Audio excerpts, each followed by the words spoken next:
देश भर में कोरोना वायरस महामारी के चलते जारी लॉकडाउन के बीच केंद्रीय गृह मंत्रालय ने दुकानदारों को ये बड़ी राहत दी है।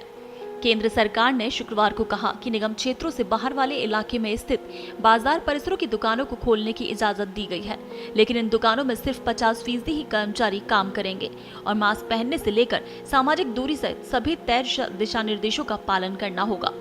हालांकि इस छूट में बहु और एकल ब्रांड की मॉल वाली दुकानें शामिल नहीं हैं।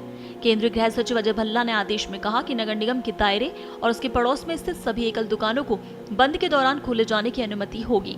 हालांकि नगर निगम के दायरे में स्थित बाजार वाले स्थानों की दुकानें 3 मई तक बंद रहेंगी। ये छूट संक्रमण के अति प्रभावित इलाकों में नहीं दी गई।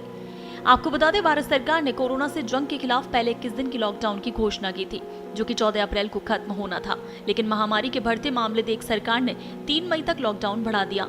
इस दौरान रोजमर्रा की केवल जरूरी चीजों जैसे कि फल, सब्जी, दूध की बिक्री के लिए अनुमति मिली थी। केंद्र सरकार के ताजा फैसले के मुताबिक अब निगम क्षेत्रों से बाहर वाले इलाकों में स्थित बाजार परिसरों की सभी तरह की दुकानों को खोलने की इजाजत दी गई है। गृह मंत्रालय ने शुक्रवार रात देश के लाखों दुकानदारों को एक खुशखबरी दी। मंत्रालय ने आदेश जारी कर शनिवार सुबह से सभी राज्यों और केंद्र शासित प्रदेशों में रजिस्टर्ड दुकानों को शर्तों के साथ खोलने की अनुमति दी। दुकानों में सिर्फ 50% स्टाफ ही काम कर सकेगा। केंद्र सरकार ने निगम क्षेत्रों से बाहर वाले इलाकों में स्थित बाजार परिसरों की दुकानों को खोलने की इजाजत दी। इन दुकानों में सिर्फ 50% कर्मचारी काम करेंगे और मास्क पहनने से लेकर सामाजिक दूरी सहित सभी तय दिशा निर्देशों का पालन करना होगा।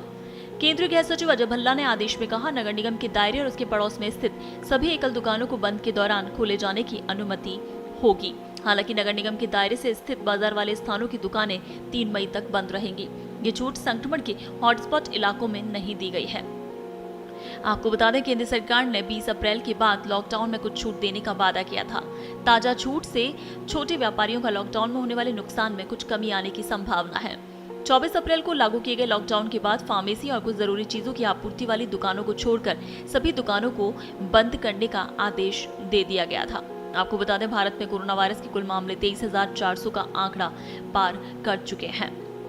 भारत में कोरोना वायरस के नए मामलों में थोड़ी गिरावट आई है। बीते 24 घंटे के दौरान कुल 1433 मामले दर्ज किए गए हैं। इससे एक दिन पहले ये आंकड़ा 1755 था। इस गिरावट में कोरोना वायरस से सबसे ज्यादा प्रभावित महाराष्ट्र का सबसे बड़ा योगदान रहा, जहां नए मामले करीब 50% घट गए।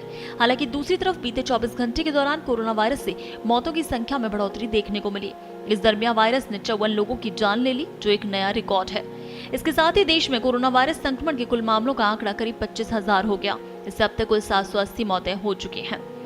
इससे पहले शुक्रवार को दिल्ली में स्वास्थ्य मंत्रालय के संयुक्त सचिव लव अग्रवाल ने बातचीत में कहा, अब तक कोरोना वायरस संक्रमण से उबर आने वाले मरीजों की कुल संख्या 4,814 हो गई है। उन्होंने ये भी बताया कि पिछले 28 दिनों में देश के 15 और जिलों में कोरोना वायरस संक्रमण का कोई नया मामला सामने नहीं आया है, जबकि 80 जिले ऐसे हैं जिनमें पिछले 14 दिनों में कोई नया मामला देखने को नहीं मिला। इस दौरान गृह मंत्रालय की ओर से बताया गया कि देश के सभी राज्यों को दिशा निर्देशों को स्पष्ट करते हुए पत्र लिखा गया है और इस पत्र में कहा गया है कि किसी भी फैक्ट्री में अगर कोई व्यक्ति कोरोना पॉजिटिव पाया जाता है तो उसके मालिक पर FIR दर्ज नहीं की जाएगी। राज्यों से ये भी कहा गया है कि कोरोना हॉटस्पॉट के अलावा अन्य क्षेत्रों में लोगों को छूट दी गई है, लेकिन छूट के दौरान नियमों का सख्ती से पालन होना चाहिए।